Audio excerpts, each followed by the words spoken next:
sold me on the idea of real estate and basically sold me on the vision that I could trade time in the office for time in the woods. Hello and welcome to Pillars of Wealth Creation, where we talk about creating financial success with a special focus on business and real estate. I'm your host, Todd Dexheimer. Now, let's get to it. Hello and welcome back to Pillars of Wealth Creation. I'm your host, Todd Dexheimer. With me, excited to have Garrett White. Garrett, how you doing today? Doing good, man. Thanks for having me on. Yeah, absolutely. So Garrett's a real estate syndicator, consultant, and entrepreneur. Apart from White Real Estate investment firm, which focuses primarily on multifamily and commercial acquisitions in the Carolinas, Garrett owns and operates White Oak Property Group, a national land company specializing in the acquisition of premier hunting land throughout the U.S. I gotta talk to you about that. I gotta get me a piece of hunting land. In October, Garrett was named one of Charlotte's top 30 under 30, which is awesome for his work in the real estate business. With that said, Garrett, man, why don't you give our listeners a bit more about your background? Yeah, man. So first off, I guess we'll start with talking about the hunting and everything. What got me into real estate to begin with was I'd always told my family I wanted to find a way to hunt more. And so it kind of led me down a path of trying to find careers and things that would allow me more flexibility, more time to hunt, enjoy time in the woods. After my sophomore year in college, I met a couple guys at the gym, and they sold me on the idea of real estate and basically sold me on the vision that I could trade time in the office for time in the woods. And that pretty well sold me. I bought my first duplex when I was 20 years old and saw what it could do. And it flipped the switch, and it hadn't been flipped off since. Nice. So has it allowed you to have more time in the woods yet, or is it less time so far? Yeah, it's a trade-off right now. I think there's kind of like the farmer mentality. There's seasons to plant, and there's seasons where you enjoy the harvest. My 20s have pretty much been dedicated to growing the business and getting it where it needs to be, so that later on I can have that time back. So. Yeah. I'm there with you, man. Sometimes and it kind of almost, you'll probably, as you continue, you'll get to that point where it's like one year you can hunt a bunch, and then the next year you just got too much going on with the business, and all of a sudden you're just like, man, the season's over. What's going on? I hunted like two times. It's a sad reality, ain't it? It is what it is. Well, oh yeah. Well, cool. So take me through. So you bought that duplex. Now kind of, what are you doing today? What's your primary focus, and what are you working on? Or where'd you go, I guess, after that duplex? You don't have to take me into every fine detail. Yeah. So from the duplex, I acquired a few more smaller single family, more duplexes. And quickly I realized, it just didn't seem like it was scalable from a loan standpoint, from a economies of scale. The same reason most people get into multifamily or transition was the same thing for me. The tax benefits, cost segregation, things like that were all appealing. So I started exploring multifamily around 2016, 2017. And about that time was when, deals started to become a little bit more scarce. We did some smaller things, an 8-plex and some other commercial deals, and but never the lead sponsor on any of the larger stuff. But essentially, that's what kind of transitioned me into the land, was the realization that, quickly I realized, if I wasn't going to live off acquisition fees, I needed some type of cash business, some type of cow to milk during the day. If anybody's familiar with like the Duck Dynasty guys, Phil Robertson, he talked about it in one of his books. He shared how when he was first growing his business, he had to fish the river while he was building the duck call. And I kind of applied that to what I was doing. I needed a river to fish and a cash business to run day to day until I could grow my net worth with the multifamily. So Yep. that kind of began the transition of looking for other opportunities. Uh, you know, as far as like cash businesses, I was thinking about, I'd already done some flips, so I knew that that wasn't exactly what I was looking for. Wholesaling houses, there was a lot of competition there. Um, Essentially, I was looking for a business that could give me some flexibility, some scalability, a business that was fairly simple to systematize, a business model that I could de-risk, especially at the top of the market cycle where I feel like we're at right now, in a place where there wasn't a whole lot of competition. And so um, that kind of got me thinking. Well, first off, I'll say with the multifamily, we were kind of priced out of deals fairly quickly. And we got to a point where it was like, there's only a few levers you can pull. You're either going to adjust your underwriting criteria, which was something we weren't willing to do. So that was off the table. The next thing we did was we started changing our deal flow, like going more direct to seller. So that's still something we've implemented today. Something else we've done is adjust our capital structure and our the cost of capital, and I think that's something we're seeing now with syndicators. Is we went more towards like a tier 1, tier 2, where to kind of get that blended cost of equity down. So that was something we did with a slightly different model. And Explain that to our listeners real quick. What do you mean by tier 1, tier 2? yeah, so in the past, the traditional model has been kind of like a 80-20 or 70-30 split with an 8 pref or a 7 pref, something similar. Now what you're seeing is at least like 20 or 30% of the equity raise being like a 10% interest only, where passive investors get a 10% interest only throughout the duration of the deal, but no upside. Kind of setting up a mezz debt structure almost.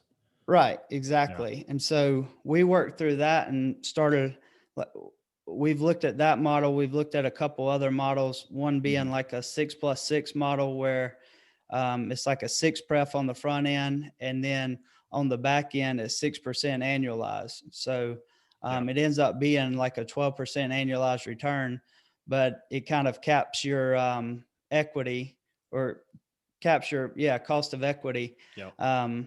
And so that's been something we've looked into. And the only other lever to pull again was looking at maybe other asset classes or asset types. And so again, that kind of gets me back to where I was going with, I'd flipped houses. I had looked into wholesaling houses, which has tons of competition, things like that. But I like that model from a standpoint of being able to de-risk, not having a whole lot of risk in the deal.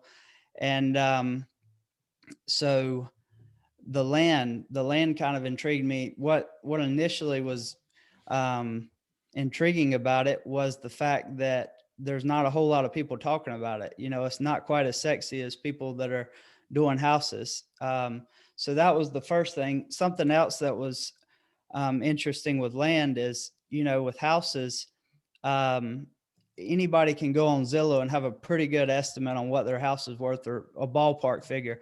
With land, there's kind of that knowledge gap that, there's not the competition. People don't quite know what they have from a sentimental value. The land doesn't have the sentimental value as a home. It's typically not income producing. You're paying taxes on it every year. It's going to be the first thing that you turn loose before a home or things like that. And so all of those things combined kind of helped us fall into this niche where it checked all of our boxes. And so take me through, like, what do you, so you're buying the land? Is that right? So we've got a couple different things. We can either wholesale or assign or do like a double closing. Yeah. Another how thing are you finding it? Is it people that like list it on No. or is it So sending letters, or is it, what is it? yeah. Yeah. So we do a couple different things. Primarily it's direct mailers, but Okay. you can also do like an RVM, like ringless voicemail, cold calling, things like that. But again, compared to house flipping or wholesaling with houses, um, because there's such a lack of competition, the response rate and the conversion rate on mail is crazy, exponentially Hmm. better than what you're going to see in houses. Are you like, are you going after people that have like, tax lien notices, or specifically like that? Or is there a criteria that you're going after? How do you decide, like, we even want to look at, is it a certain size? Like, how do you know that's what would confuse me the most, in my opinion. Like, a house is a house, right? It's just, Yeah. especially in like a suburban or urban neighborhood, it's like, it's just a house on a lot. Like, that's it. Like, Right. we just know. Yeah. Yeah. So, what we've come to the conclusion is, targeting motivated sellers or people that live out of state, out of town. Um, that tends to do fairly well just because of the fact that they don't live there, they don't have an interest there, they're paying property taxes on it. Lots of times they own it free and clear. That's kind of our avatar seller that we're marketing towards. Got it. And is it like, mostly rural, very rural areas, or is it suburban, urban type areas? Um, Typically, we'll target. Um, uh, we usually want to be within like 45 to 60 minutes from like a major city, major MSA, Mm. and it could be rural or it could be city. What I found was that kind of talking about pivoting, I've figured out there are people that are in land and there are people that are doing the same thing as me as far as, kind of the criteria of targeting 45 to 60 miles outside of a major city. So we niche down again more towards the hunting land just because, again, not many people are doing it and not many people understand it. You've got whitetail properties, mossy oak, but there's not a whole lot of people that cater to that Yeah. buyer. And eh, it's just a niche that I've always told my team that we try to create like a home field advantage. Yeah. And, I may not be the best land investor or what have you, but the hunting is something that a lot of other land people aren't doing. So I can kind of combine the two and, have, I guess, what you call like the blue ocean effect. Yeah, no, that makes sense. I mean, it's first of all, it's something you're passionate about, is something you're good at. So you could likely just look from the for right from the internet and go, yeah, that I can see the travel patterns where these deer would be moving, and this land, this piece of property makes a lot of sense as far as a hunting piece of property. Versus you look at something else, you're like, okay, well, that doesn't really work. So I could see how that could work. You don't even have to touch foot on it a lot of times, and that could be a good piece of hunting property. So, hey, real quick, I just want to let you know about the multifamily challenge that we got going on. It's a 5-day multifamily challenge on how to get an offer in quickly, right? So we're going to teach you in 5 days, 5 1-hour sessions. We're going to go through the steps and the process to get there. So go to mfichallenge.com, mfichallenge.com. You can sign up. It's free. If you want the VIP, there's a bunch of things that we'll give away too. You do have to pay for that, but hey, it's going to be well worth it. Again, you can get in for free. We're going to teach you how to get that offer across the table, get the LOI in, all the steps. So Ellis Hammond and Ellis was episode 316. Check out his episode. And we're going to be doing this next week. So sign up now at mfichallenge.com, and get in there. We're doing it next week, and it's going to be awesome. So hope to see you there. You mentioned something earlier, and I think this is really important to not completely gloss over. And you mentioned, you were kind of talking about this prior to us hitting record. You mentioned having other income while you're building your company, essentially. take me through why you think that's important, and maybe some of what you've seen others do that isn't as, I don't know, comfortable for you. Yeah, yeah, absolutely. So I've been on the other side, doing some consulting, and I have some clients that, everybody's gun ho to get into it, and everybody has this mentality that they should just go all in. And, on the surface level, it makes sense. But the important thing is you really need to know your numbers, know your KPIs, know your metrics. What would it actually take to where you wouldn't, to basically replace your income from your full-time job? So like, I can just kind of run you through some numbers that I ran. Like, if just say hypothetically, and there's going to be a lot of assumptions here, but say you have $30 million worth of assets, and, the equity raise is 10 million, roughly 1/3. If you had a cash on cash of 10% on that whole equity, which is kind of a unicorn right now, obviously in the multifamily, especially in year one, Yeah. year two, you know, if you're set up with the normal 80-20-8 pref, on 10 million, 10%, you're going to have $1 million worth of cash flow to distribute out at a project level.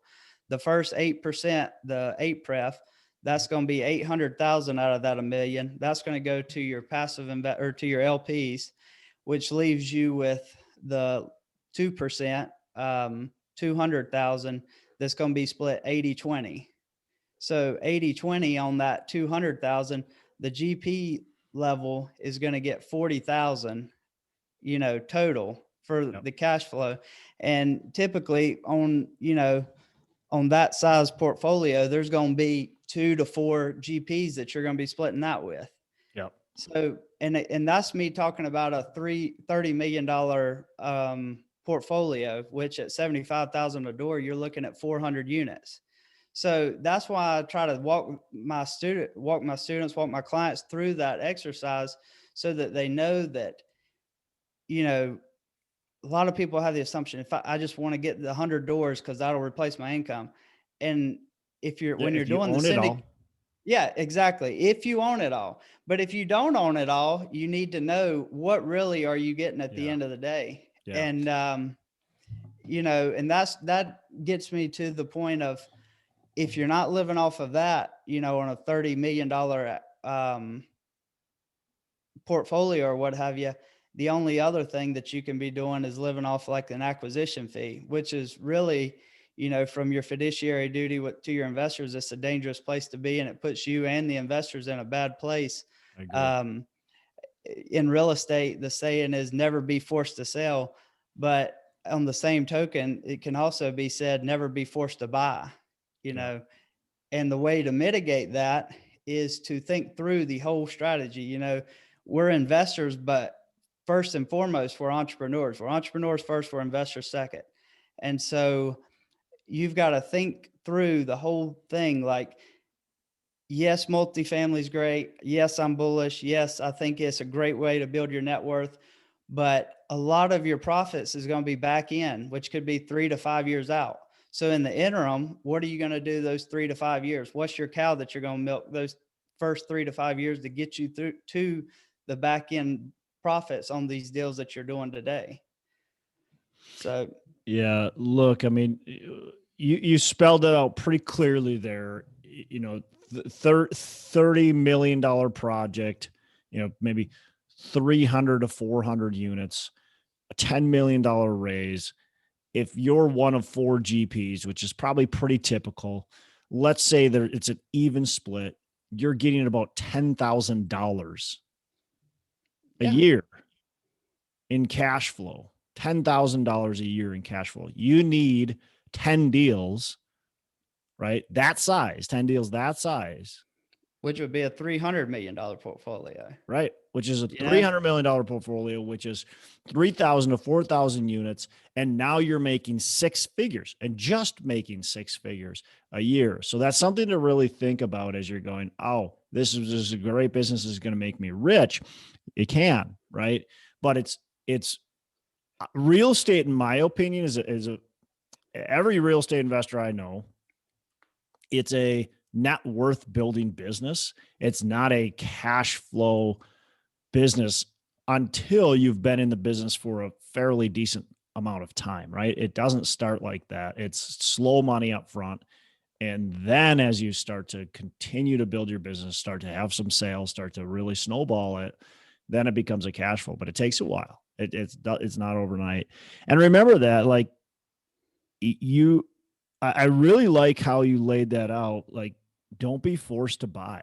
Don't be forced to buy. If you're buying, in the reason you're buying is because you have to have an acquisition fee. You're putting your investors in a really weak and vulnerable position because, well, why do you have to have that acquisition fee? And are you sure? Are you 100% absolute that you're buying the right building at the right time and not just getting that acquisition fee, right? So I really like how you laid that out. And man, just have that second stream of income until you can truly establish yourself. I think that's great. Let's, you mentioned you're going direct to seller on apartments. And you said you're still doing some of that. Are you seeing success with that? Have you seen success with that yet? Yes and no. So we had a couple deals. There was one 2 or 3 years ago that we had went direct with, and it was a very promising deal. It was just a little bit bigger than what we were comfortable with at the time, and at that point, we weren't familiar with having a bunch of or we wasn't familiar with the concept of bringing on multiple capital raisers and doing that type of deal. Um, had it been today where that scenario happens, it would have been successful, and it would have um, changed a lot of things there. But I do think the direct to seller approach is something that could work. The thing right now that I'm seeing, there's a lot of coaching platforms, a lot of educational things, and it's a lot of the same information. So yeah, I think it's important to look at best practices and what works. And yes, I think 70% or more of the deals are coming from brokers. But if everybody has that advice and everybody's going after the same brokers and all of that, you've got to think about, like, how are you different than everyone else? Like, that's always something I try to think through, is like, how can I out hustle the next person, or what can I do different? Like, how can I pivot and do something, So Yeah. again, it comes down to um, going direct to sellers, or coming up with a different compensation structure with the GP LPs so that my cost of equity is cheaper, which allows me to stretch the pencil a little bit further on deals, or makes me a little bit more competitive. Just trying to think through things like that. You don't have to change your whole business model. You don't have to change the asset type, things like that. I had to, for the cash purpose, for finding a cash business. But a lot of times you can make one simple change, like how you structure your deals and engineer it in a different way, or, your approach to deal flow, and get a result that's, comparable. Yeah. Yeah, definitely. I, I like that, trying to separate yourself from the herd, right? Trying to figure out different ways to out hustle, everybody else. And, it may not, every single thing that you try may not be successful, but you've got to try different strategies in order to separate yourself from everybody else. So, and it doesn't mean abandon the one strategy, right? Doesn't mean to abandon talking with brokers and building those relationships, but finding different ways can provide, and you just, that one deal, right, can be Yeah. completely worth all the time that you spent on it. So Well, and it's knowing, like, you try those things, and you look at where you're at, and if it's not getting you the result that you want, um it's recognizing that, and not being so stuck in your ways that yeah, you just continue to just pound on it without pivoting at all. yeah, agreed.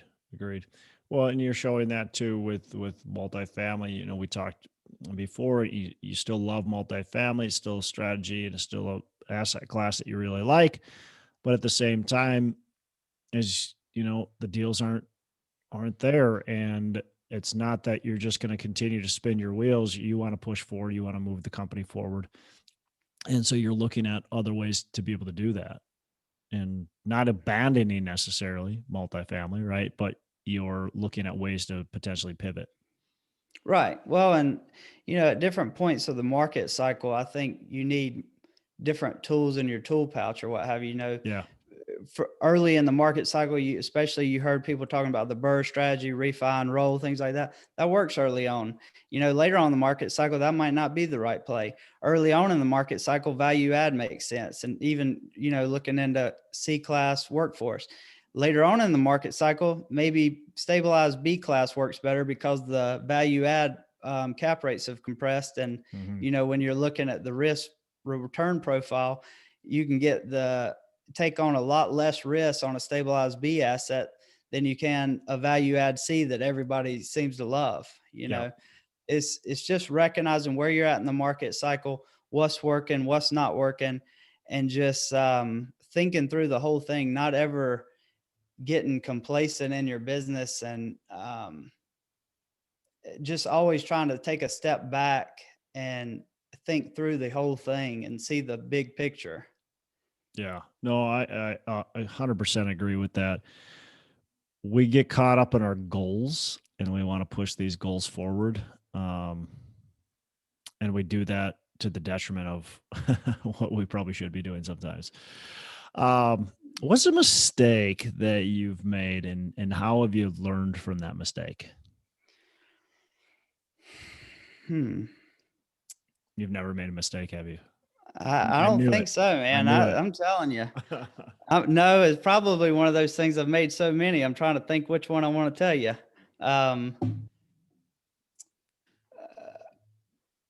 Probably, I'm trying to think specifically to multifamily.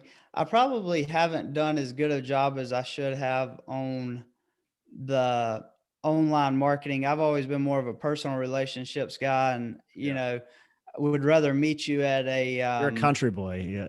yeah, I'm a Yeah. country boy. Facebook ads and getting in front of a camera and talking, I see the benefit. I see what it can do for all these guys, but for whatever reason, I think it's just been kind of like a self limitation that I've had to get in front of the camera.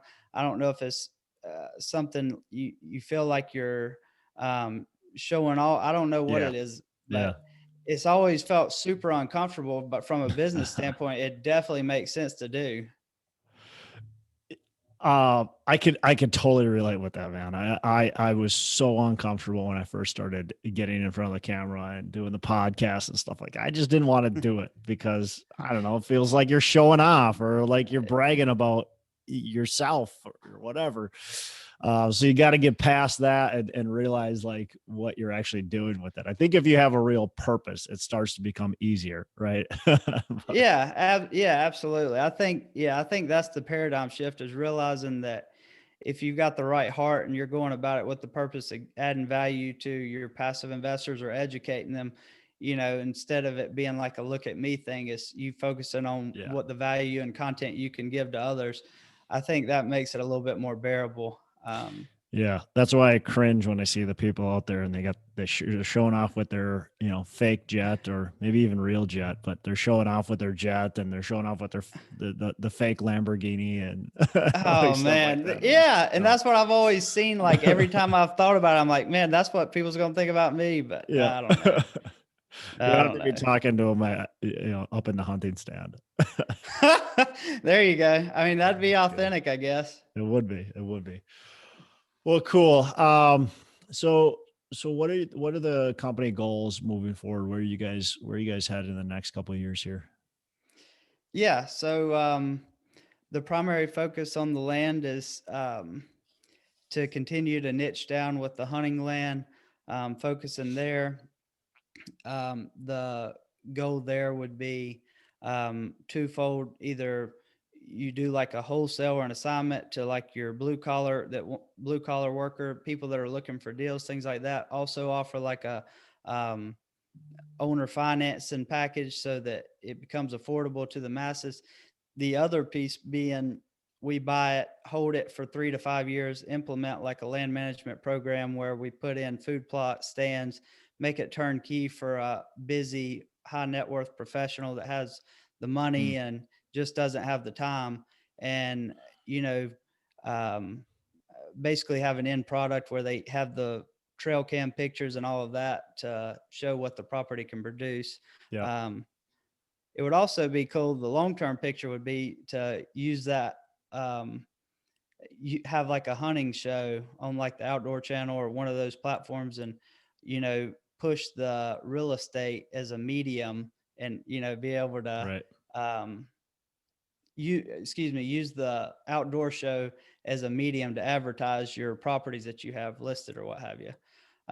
That's a pretty cool project that we're working on, and I'm really excited about. Obviously, I'm passionate about the hunting, but I tell people I enjoy hunting for deals and dollars as much as I do deer and turkey. And, you know, the multifamily is exciting as well. Again, I think there's opportunities ahead. We're continuing to look. We don't believe in time in the market. We believe in spending time in the market and just underwriting. Yeah. And Oh, I like that. you know, we're not gonna, our big thing is we're going to aggressively pursue every conservative deal we come across. So we're not going to change our underwriting criteria. We're not going to do anything there, but if it meets it, then we'll aggressively pursue it. So, Yep. Yeah, that's smart, right? You can't time the market. You just can't. And if you start to get desperate, that's when you get bad deals. You just got to keep pushing forward, and you know, eventually the market will shift. If you can't find any deals until the market shifts, that's fine. Just wait, and you got your other stuff going too. How do you like to give back? yeah. So, active in the church, love giving my time there. As far as in business and all, really enjoy the coaching piece and doing meetups and giving value there. Those are the main ways. Nice. All right. So I got two last questions now. We've got, what's your favorite book? Man, that's a tough one. There's a couple. So I like The Compound Effect by that's a good one. Darren Hardy. Yep. I'm a big habits guy. I'm not a huge goals guy, or at least I think you should align your habits with your goals. The other one, obviously, along those same lines, is Atomic Habits. Yep. That's another good one. Rich Dad, Poor Dad's obviously from a financial standpoint. That's one that got about everybody into the real estate game. That'd probably be my top three. Awesome. All right. So last question. What are your 3 pillars of wealth creation? 3 pillars of wealth creation. Ooh. A cash business for the day to day. 3 pillars of wealth creation. Something like the multifamily that's a good net worth builder. And then as far as scalability, you know, having the ability to use other people's capital so that you're not, so that you're not ever limited on how many deals you can do. I think that would probably be like a third. I love them. Cash business, net worth builder, and OPM. Good stuff. That's it. Garrett, I really appreciate you joining us on the show, spending time with us. How can our listeners reach out to you? Yeah. So the best way would be to, you can email me at Garrett, Garrett at whiteinvestors.com. You can also visit us at whiteinvestors.com. I've got an Instagram and a Facebook and a LinkedIn as well. Garrett White. Awesome. Well, Garrett, again, really appreciate you joining us. Tons of value you're able to add. And you have a fantastic rest of the day, man. Absolutely, man. Thanks for having me on. Hey, thanks so much for listening. I appreciate you being a loyal listener. I would love to have you go on to our Facebook page and subscribe, give us a thumbs up, go on to iTunes or wherever you listen and give us a rating and review. Don't forget to subscribe. It's a rating review, just helps us push this out to more and more people and continue to grow our audience and hopefully positively affect a ton of people out there that really need this and want this. So the other thing I've got for you is a free ebook on my website. So go on to venturedproperties.com, and download our free ebook on real estate and on syndication. And I've got some data points in there, some really good stuff for you. So I'd love to have you take a look at that. It's free. I'm not expecting anything from it. And also, look, if you want some help in multifamily, want some help learning, growing, getting your business off the ground, I would love to talk to you about what it would look like to work with me potentially and see if that's a good fit. So you can go to coachwithdex.com and check that out, and we can definitely have a call. Thanks a lot for listening. You make it a fantastic rest of the day. I'll catch you on the next episode.